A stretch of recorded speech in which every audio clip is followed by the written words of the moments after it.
Hello and welcome back to the Quiz On podcast with me, Alex Mitchell. And me, Hollie Noble. Today we are joined by yet another fantastic guest, a first-timer to the podcast. Please welcome Bex Shields. Hi guys. Hi, thanks for coming in. Oh, it's great. It's a pleasure. We're very excited to have much else to do around Wakefield when it's like this as well. Yeah. So it's always nice to be out of Wakefield. Yeah.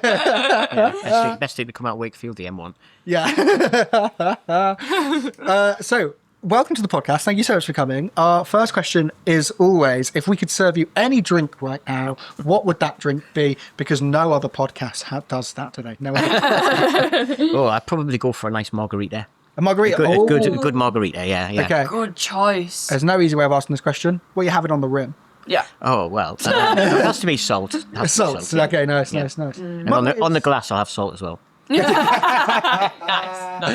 You going spicy, flavoured, or just straight up? Just go for straight up. I mean, I'd spicy if they've got it. Yeah, I'd go for spicy. Yeah. I like spicy. Yeah. I like Margarita tapas. Just all the different types of margarita. Marg's probably my favourite cocktail.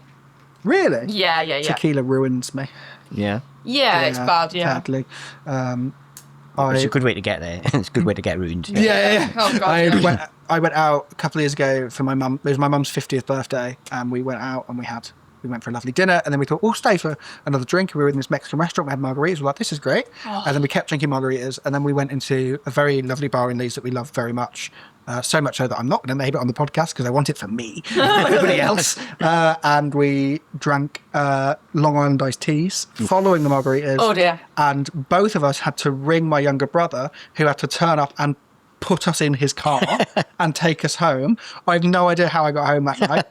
I ended up in bed. Don't know how. I think someone put me in bed. It was, tequila is not my friend. No. Unfortunately. No, I think it was a mix. That was not the max. No, but every time I have also had tequila, I hate it. It's also the worst shot. I mean, no shots are nice. No, it's not. I like tequila. Have you had the Cafe Patron one? No, everyone talks about it, but everyone says like, oh, you'll just find it's like wine. It was like you'll find one you like, and then I'm like, but maybe I don't want to find what I like. No, I don't think you want to find a tequila. I also think that's going to be a problem if I did find what I like. Yeah, this is it, isn't it? If it does you damage, and then you're going to sort of find one that you really like drinking, we'll have more of that. Yeah, exactly. Do you like a frozen marg? I quite like the frozen one, yeah, especially if it's hot. If it's actually in Mexico, that's the best way to drink it, I think. See, I can't have this is really boring. I can't have frozen alcohol. Right. It gives me tummy ache. Oh, right. Uh-huh.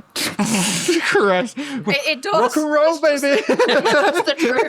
Just straight up. And like a slushy that you'd get Basically, like when you were like slush puppy. Yeah. Alcoholic slush puppy. I lived off the Mercedes Fringe. Really hurts me. Mm-hmm. I lived off the Mercedes Fringe. We had a week at this year's Fringe, Fringe 2025, where it was so hot that it was just all I drank. I think that's probably the week I was there. It was horrific. Yeah, it's a really week. It's just not what you expect in Edinburgh, really, is it? No, it was mad. Pissed it down. Because we had one really hot week. We had one really windy week where loads of venues had to shut, so loads of people didn't get to see all their full run of their shows. And then we had one week where it was just the worst weather of all time. And then we had Oasis week. In general, it was awful. No, It's terrible Fringe. it was a lot of fun, but it was a slog. And the frozen margaritas were very much needed, as were gin slush puppies. Those gin. Really? Oh God, that would Interesting. ruin. But it was because the whole festival, or a section of the festival, was sponsored by the Edinburgh Gin Company. So they had a happy hour where they would give away 10 free ones within the hour. Now that hour started 5 minutes before my show started, so I would leave my green room, go and get a free one, and then just take it on stage with me. And I did that for 30 days. Now you're like, why is my mental health so bad? Come day 20, they were like, you've come here every day. And I was like, yeah. I was like, is there a problem with that? And they were like, no. Don't question me. I'm here for the free gin. Jesus. Yeah, it was. Have a flyer while you're right. Yeah. Come in if you want. Yeah. Gin's a difficult alcohol, isn't it? Makes me cry. That's why the shows were bad. Strange how that happens. Like, you've got certain types of alcohol that have a particular effect. I know gin. It has that effect on some people. It's very emotional. Makes me very, very weird. sad. Yeah. It makes me unstoppable. I used to love it. And do you know what I'm talking about? Yeah, it just made me sad. Yeah. Yeah. I mean, there are other contributing factors to my sadness. Yes. Not just it's the gin again. You sure it's not grief? No, I'm pretty sure it's the gin. I'm pretty sure it's the gin. Crippling depression.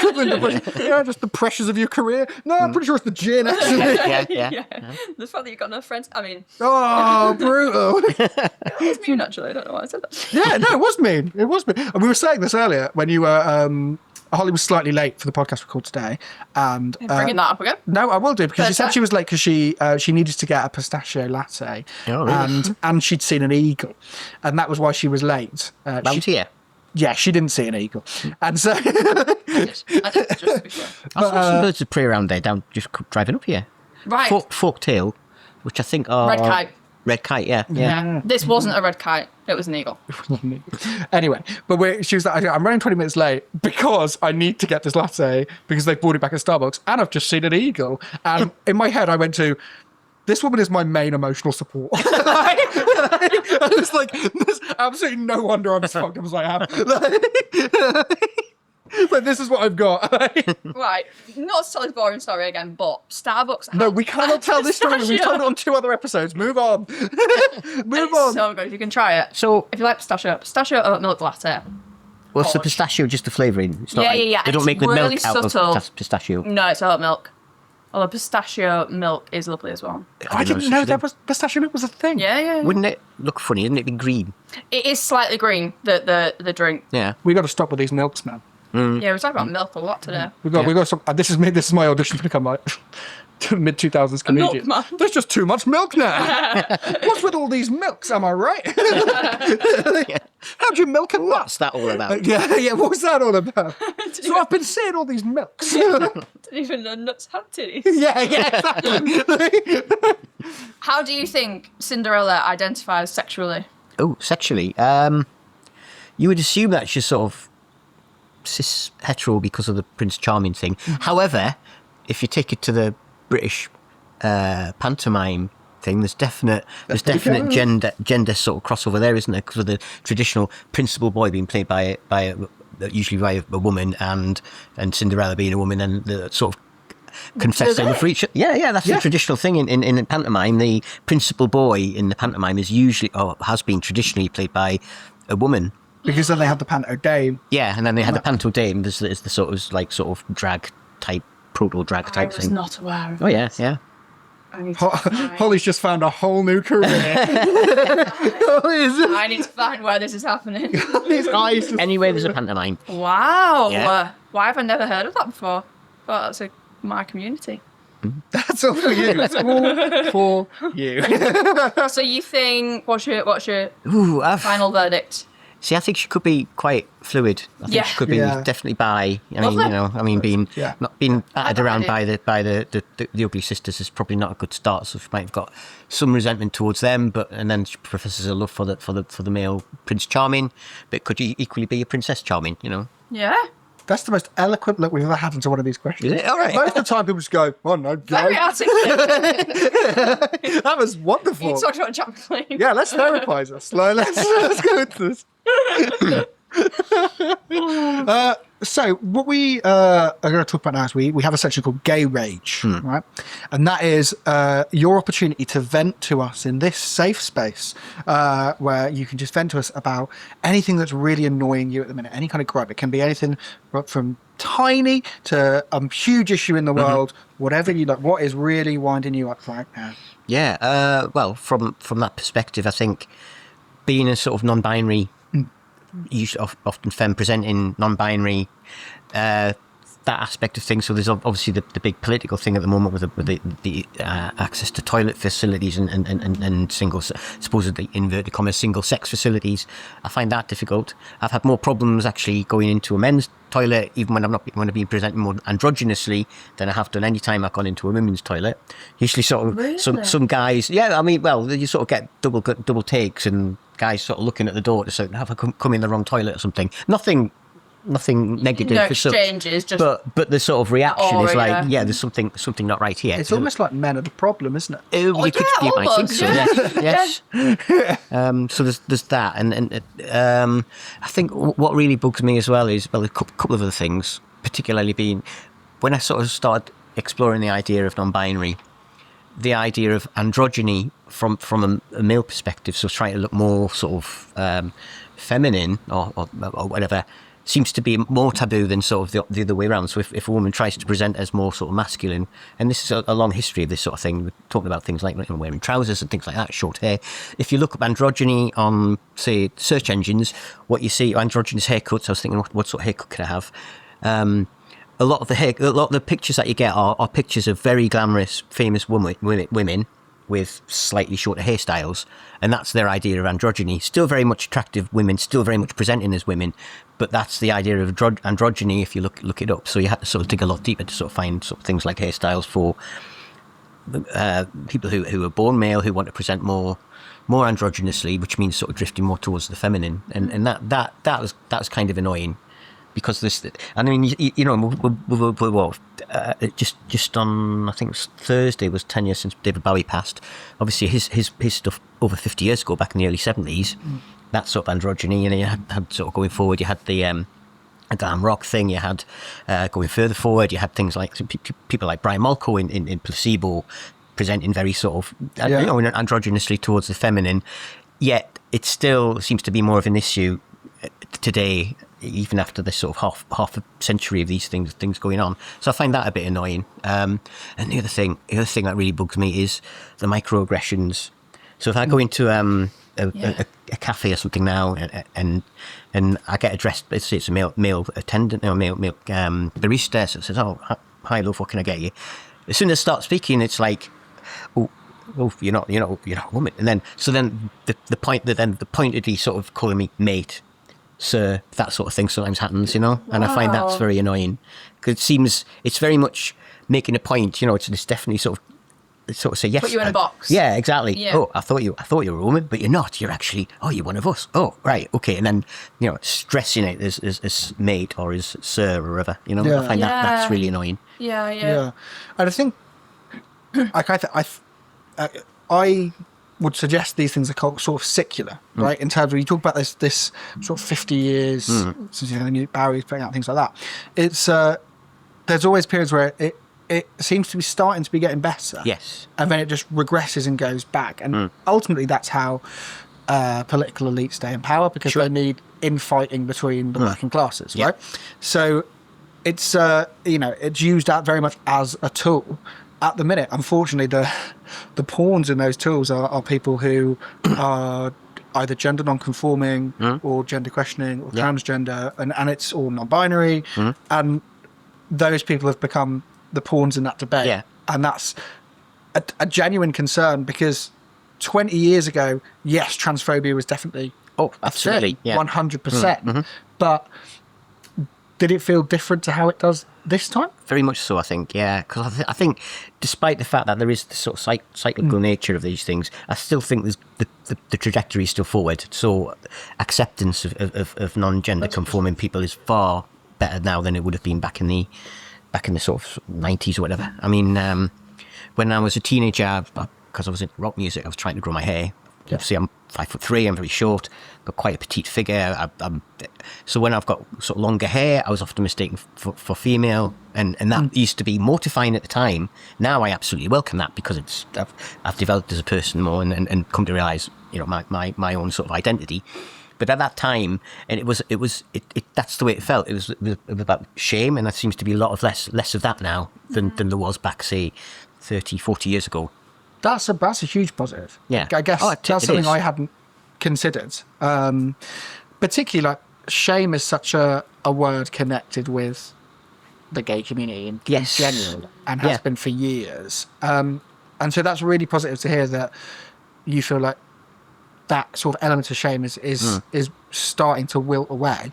That's really positive to hear. I think, obviously, the last few years in particular have, you know, issues that have come before have resurfaced in terms of people who are fundamentally transphobic being in positions of power or in positions of influence, and that is sort of genuinely concerning for lots of people.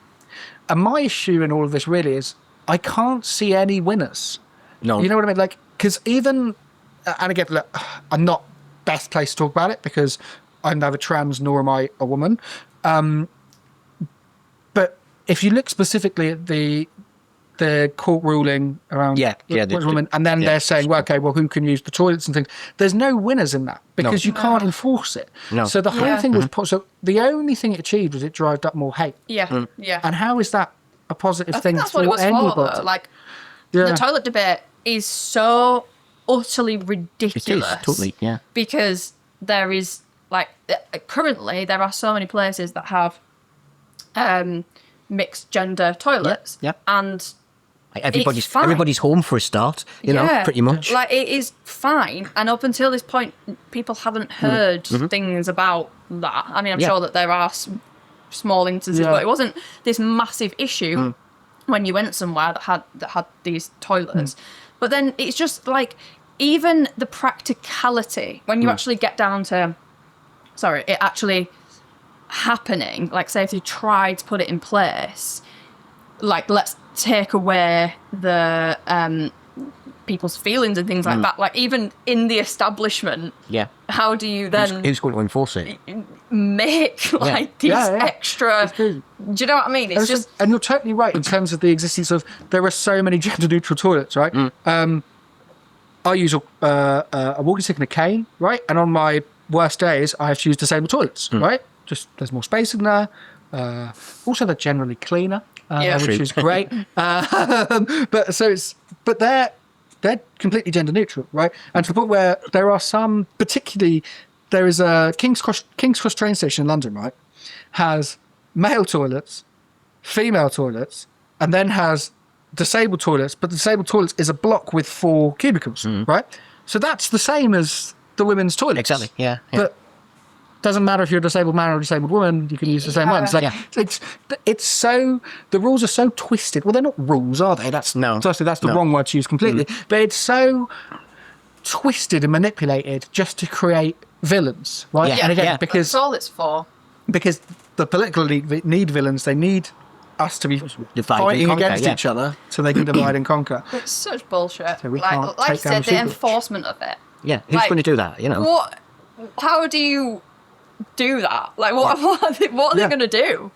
You know? And I've seen, so many, like, trans people online that are really, visually looking like a lot of trans men that are so visually masculine presenting. Yeah. And people are like, well, would you want me walking into a women's toilet? Yeah, like, how are you going to feel?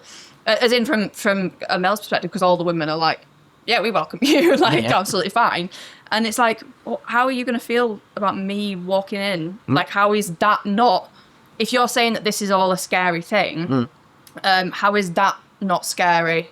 Yeah. Do you know what I'm... Yeah. I'm not putting myself over, perception you know what of I'm somebody saying, going into the toilet who looks very masculine presenting, beard and muscular, big tattoos, that sort of thing. Yeah. If there's an intimidation about that sort of presence within a women's toilet, then obviously that is going to have that impact. And yet, according to this ruling by the Supreme Court, that's where trans men are supposed to go to the toilet in the women's, and yet you go into the women's toilet, as Alex is saying, it's cubicles. I mean, I go to the toilet, I'm going in there for a pee, and then I might touch up my lipstick afterwards. That's it. Oh, and they have some good selfie mirrors as well. I must admit, I always have to take a selfie when I'm in there. Some of the pubs, and certainly Wakefield. Anyway, but this is the thing. So and like, in what way are people supposed to feel secure by trans men going in there who look very much? They identify and project a very strong masculine image. Yeah. Well, we're at a point where it feels like the only option that hasn't been stated is transgender toilets. Yeah. But they have a talk specifically talking about, which is ridiculous. Which is absolutely mental. And you can tell it's mental because no one suggested it. Yeah. Right? It's but people will have. That is, But it's not been like a political... No one in a position of power, leadership, response, or in sort of major responsibility has suggested it because it's an insane thing to suggest. But when you listen to everything else they say, it's clearly what they want to say. But they know it's the wrong thing to say. Yeah. But then by their theory, you're not keeping those transgender people safe because by their theory, basically, someone who is born a man shouldn't be in a women's toilet, right? Yeah. So then you're going to need transgender men toilets and binary But toilets. also, you need to make sure that you've had bottom surgery, because otherwise, do you know what I'm saying? Like if that, you need to make sure that you're on full hormones, you've had like full surgery. Otherwise, you still like it's just bullshit. It is. It's utterly bullshit. Yeah. And it's just not. It isn't Because they're creating villains. Yeah. That's what it is. That's completely creating villains. And I mean, it's like, ultimately it comes to what belief is like, trans women are women, trans men are men, right? That's what it is, because gender is there's a difference between gender and sex. Totally, right? yeah. Mm-hmm. And it's completely a construct, right? And we see it a lot in this industry where there are gigs for women-only gigs, or competitions that are, or festivals that are women-only, and you see trans women enter those, and the abuse they get is horrific. We've had people come on this podcast before who it's since happened to, and it's just, and people say, well, you are taking the spot of a woman at this festival. And they go, but I am a woman. Yeah, exactly. Because it's, again, you're not... gender is a complete construct. There is a difference between sex and gender. Like it's, and again, if you were really wanting to enforce that at a comedy festival, all the artists are going to have to show their genitalia before getting on stage. At least the birth certificate or whatever. And again, that is something that is, given to them at birth, because what does that come down to? Because it wouldn't just be is their genitals defining them? Because that doesn't necessarily mean, like, there have been quote unquote men that have been found to have a womb. It's not uncommon. You get androgen insensitivity. Who's have a mutation in one of the receptors for testosterone, which means they don't develop as phenotypically male, so like as male presenting, if you like. Sorry, I'm a biochemist, so no, this is really interesting. Wow. So that androgen insensitivity syndrome is well characterized. I mean, it's not very common, but it's well characterized. But this is just one of many different things where the sex and gender thing just falls apart. Yeah. And the whole idea of you're only as you present as you are assigned at birth is how you should the rest of your life, even if you don't feel like you're actually male or female, and you go through the process of reassigning your gender yourself, via whatever method you do. So this is the point as well, because there's so many different aspects of that. There are so many different biological differences between within that. I mean, it's basically like a bell curve. So you've got people within that. So the bell curve of, say, I don't know, females, but then you're going to have some creeping over, and there's going to be the bell curve. You could compare the bell curve with males, and then there's going to be some gap and overlap in the middle and things like that.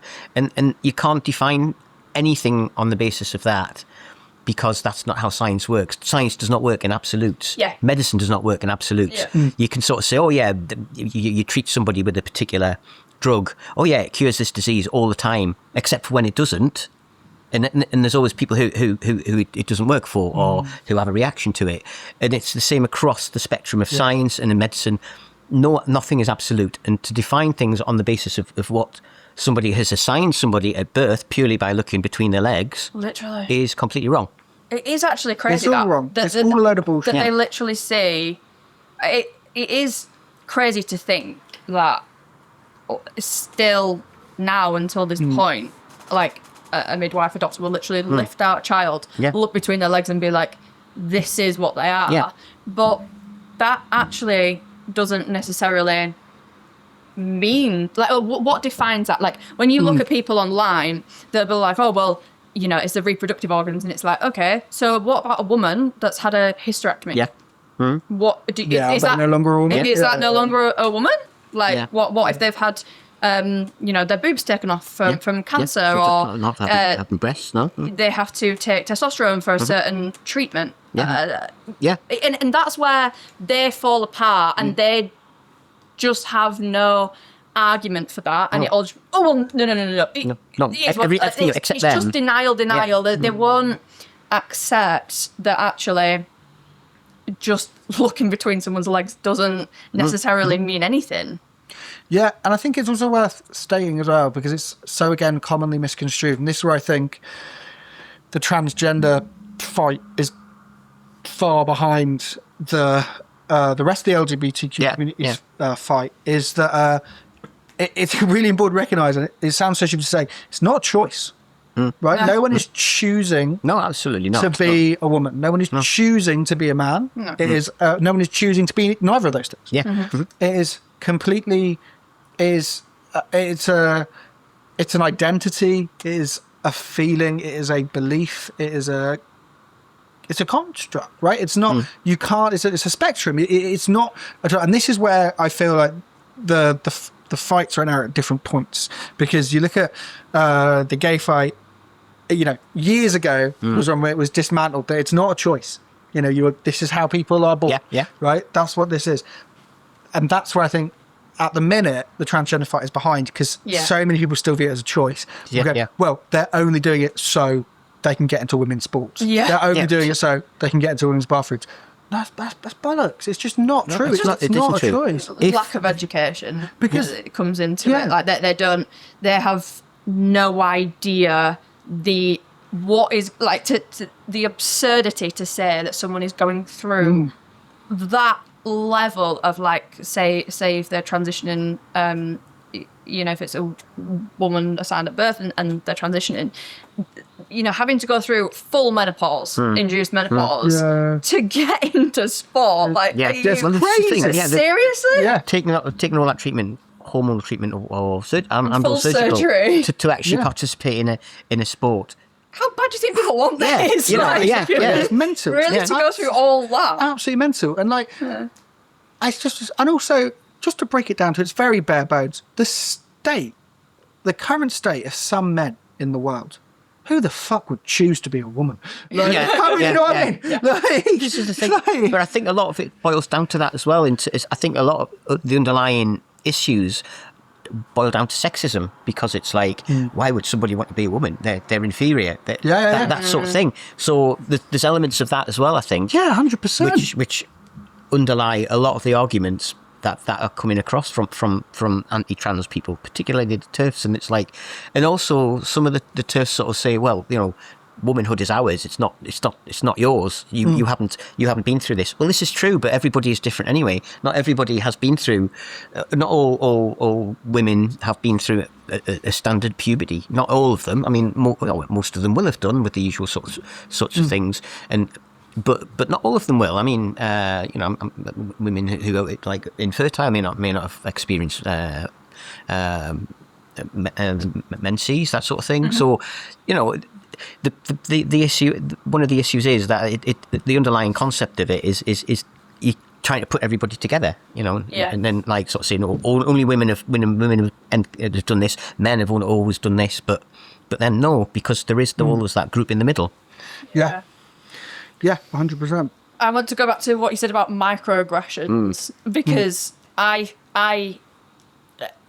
personally have not experienced much prejudice, so I feel very like it's a bit difficult for me to say anything, like certainly from my perspective.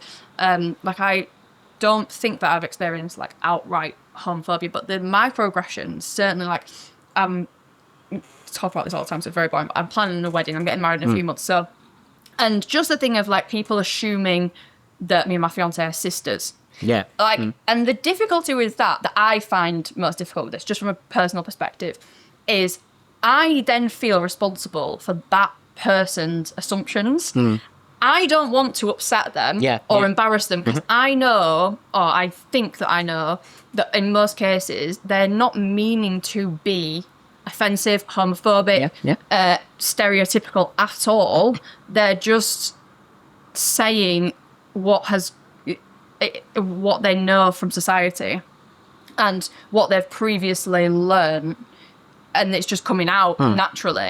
So then for me to then have to, or feel like I have to correct them, I end up apologising. Because I'm like, I know that you're going to be embarrassed, and I know that you're going to be upset in most cases about that, and I don't want to upset you. But in some cases, so honestly in the past, and I'm quite embarrassed by it, I've just let it go and not But it depends if we're in a certain circumstance where, like, I don't think that's a situation to be embarrassed by. No. The fact that you let it go. Because... if I can, in certain instances, I will. But in some instances, I literally can't. Like, if we're doing something legal or, like, you know, I can't think of an example, but something where they need to know. Yes. Yeah. Then I have to. And I'm like, oh, this is so tough for me. But I think I'm a bit of a buying a people house, pleaser. that kind of thing. Yeah. Opening a joint account. Yeah.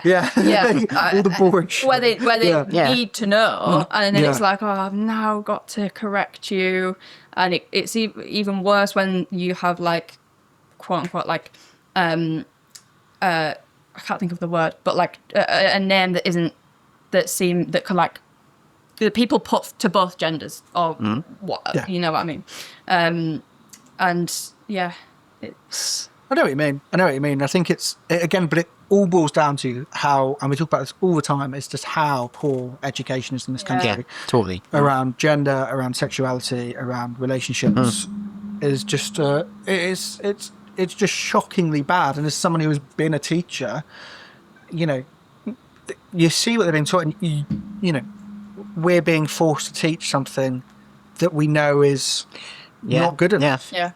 And that's a really, as a queer person doing that, that's brutal, because it's just, you know, it's very much, I've not taught now for a couple of years, but when it was the last time I was teaching it, it was things like, you know, you look at, when you're teaching gender, it was very much like man, woman. Yeah. Some people, and that's it. Yeah. And it's like, well, that doesn't tell them anything. And you just have to brush it over. And you can't answer questions on it. You just have to brush it over, right? And it's, you know, again, we talk about relationships. It's the relationships stuff at the minute is very much man, woman, man, or woman, woman. That's it. Yeah. And again, that's just not correct. It's like, it's not, because there are people who are not a man, not a woman. And that's, you know, it's just not, it doesn't work like that. And that's not, but again, you're asked questions. We can only say so much by law. Lose our jobs. Like, says, you know, you're just hemmed into this awful position, and it can be really, really challenging. And that's where, as a society, we have to improve, and people have to realise, actually, us talking to kids about it is not us trying to make them gay, right? It's not. It's not what it is. It's us talking to kids about it is very much letting them know that these people exist. In the same way that, you know, why do we teach kids about farm animals? Yeah, exactly. Because they might encounter one. You know what I mean? Or different religions. Yeah, exactly. That's Like, just things that it's just life, and like there'll be kids in school that their parents are you know, not heterosexual couple. Like, exactly. Yeah, And that's what I like. Concerns for me is I taught for 5 years. I can't think of a child I taught who had same-sex parents. Really? I can't think of that. And that's where, for me, it's like, you know, at some point in my life, I think I'd probably quite like to have kids. Yeah. But the concern there is if I'm with a man, is, you know, there's so many more things to worry about for your child, because it's like, they're not going to be, obviously there's the whole issue around bullying and things like that, but there's also, they're not going to be taught that we exist, that their parents their parents are together. They're not going to be taught that. They're not going to be shown that that's quote unquote normal or acceptable. They're going to be, and therefore they're going to be, it's wrong, it's weird, it's strange. They're not going to understand that. There's just so many more things on top of it. And it's like, you wonder why there is still such a stigma and such an issue around people coming out and coming out when they're young. Well, there you have it. It's because there's no education. We're not taught these people even exist. Yeah. You know? I mean, when I was at school, we didn't. We were taught in our sort of sex relationship lessons you could be straight or gay. But even bisexuality was never mentioned, so that I didn't know who I was. I don't remember learning anything about being gay. I think I'm older than you as well, so we definitely didn't. I think I literally don't remember anything. Like, we were aware of them, but in sex education, certainly not. Yeah, but that's it. So, like I said, I was born in 2000, right? So I went to school, was in high school between 2013 2016, right? And it's that's just, it's mad, because that's not that long ago, which means it must still be happening. I mean, And so it's like, and what people are being taught is just categorically wrong, or really important things are being left out. So yeah, when I was school, but the relationship side of education was all, is there was a lot more emphasis on keeping healthy relationships, that kind of things, and noticing signs of abusive relationships and stuff. But then they went into what actually are relationships, and this is when you're a lot younger. This is what we would teach at primary schools, would be man, woman, woman. Or man and woman, that's it. So they're your only options, right? And then when you get to high school, you get, they give you some of the terminology for that. But the word bisexuality, never discussed. And so as a bisexual kid, you're like, oh, well, I'm wrong. I'm a problem and I don't fit. I'm not right. Yeah. You know what I mean? And how damaging is that for a kid? Yes. We're putting kids into the worst start in life. Absolutely. We're pushing kids into just horrific starts in life because they just don't understand or know who they are. Yeah. And it's fine to not know who you are, but you want to or not know fully who you are, but to not believe that you are Denied. correct. To give them that, not an option if you like, but you know what I mean. They sort of say, well, actually, there are people like this. There are people like this. Yeah. And they could say, actually, that describes me really well. That's me. Yeah. That's where I am. Okay, so and you wouldn't even think like that as a kid. You'd just be like, oh, cool, right? You'd just be like, because kids wouldn't put themselves into boxes like that. That's why. But when you're not given the option, that's when you think like that and go, well, he fits in that one, she fits in that one. Where the hell do I go? And that's when it becomes an issue. Like, you've either got to give all options or none. You know what I mean? It's because I think, though slightly different tack, a lot of the times people who mention things like this within the school, within lessons and that sort of thing, are accused of pushing an inverted commas gay agenda. Yet that's not the way it works. The way it has worked is that there has been a certain agenda pushed by the politicians who've had oversight over the curriculum and what's included within that, and leaving aside and pushing their own ideas and their own beliefs through that. So they're the ones actually have been pushing an agenda, and not the people who are actually trying to give children all the information about all that there is to know about relationships and sexuality and gender. My priority as a teacher, and every teacher's top priority, is to protect the health and well-being of the kids they teach. How can I wholeheartedly go home and say I have protected the health and well-being of my children when I have taught a lesson like that, or taught an entire syllabus, entire curriculum like that, and not given them the tools, not giving them the options that they deserve and should have. That lesson is actually going to be damaging for some kids. That lesson is actively going to hinder the well-being of some of those children. Lead to problems with mental health and that sort of thing further down the line. It damages the mental health. Feeling like if they've got feelings like this, then there's something wrong with them. They don't fit in. They're not how as a teacher can I go home and say, I've done my job today? Because I have. Because my top priority is teachers' health and well-being of children. On the converse to that, I would say, we've got a son who's 15 next month, who's adopted. And through the adoption process, we met several different same-sex couples, and they were absolutely brilliant parents. To know that it is there is still room for that. I mean, and I think there's possibly, again, it possibly relates to some sort of subtext of the fact that adoption actually saves the state a lot of money, because if you've got a child who's in foster care, it costs a fortune. But if somebody's adopted, they take home and then they take them home. They become they're their family and they're their responsibility. So there's no sort of financial cost to the state.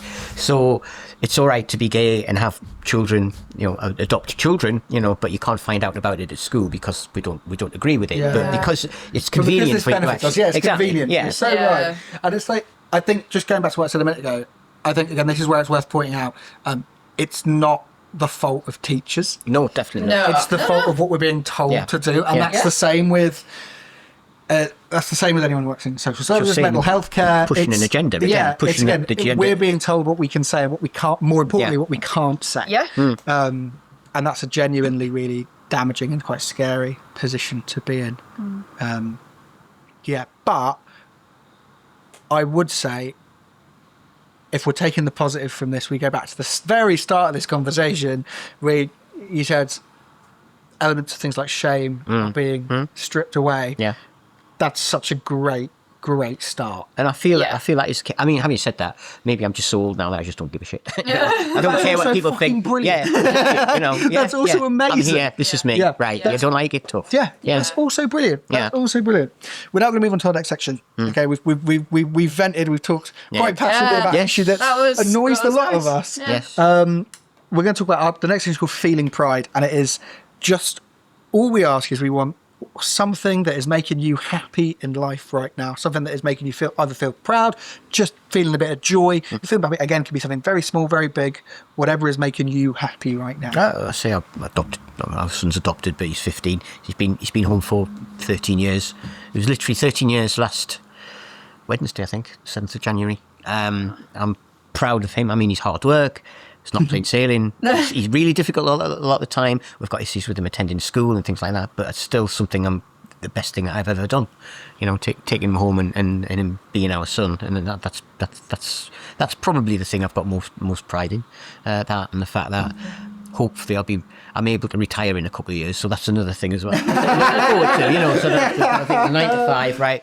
I'd be going to the gym. I'd be joining the ladies who lunch there, who I know from the gym, who attend daytime classes, going out for coffees around, stuff like that. Amazing. So I'm really looking forward to that as well. It's not really That's something to be proud of, but it's something I'm looking forward to. No, but that's really Really lovely. nice. How have you found being a parent? Obviously, your son is a teenager. Yeah, it's hard work. Yeah, I can imagine. Yeah, But it's there's hard times, but then there's times of just pure joy, unadulterated joy, and that's what you remember.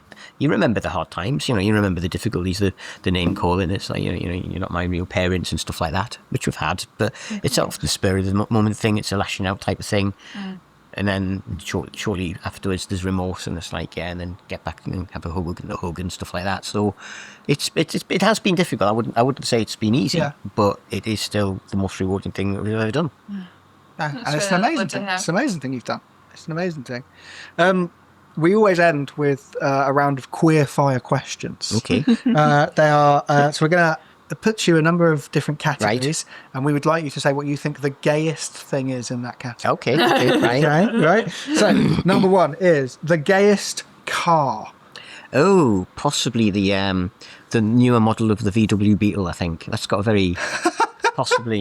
That's great. That's so specific. I love it. Yeah, no, it just seems it's got that look about it. I don't know, and that's not negative at all. No. It's a fantastic thing.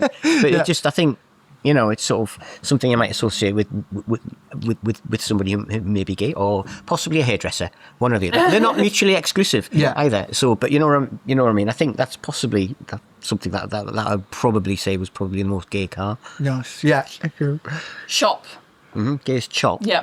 Ooh, Dorothy Perkins is short now, much to my annoyance. That's pretty fucking gay. No, Very valid.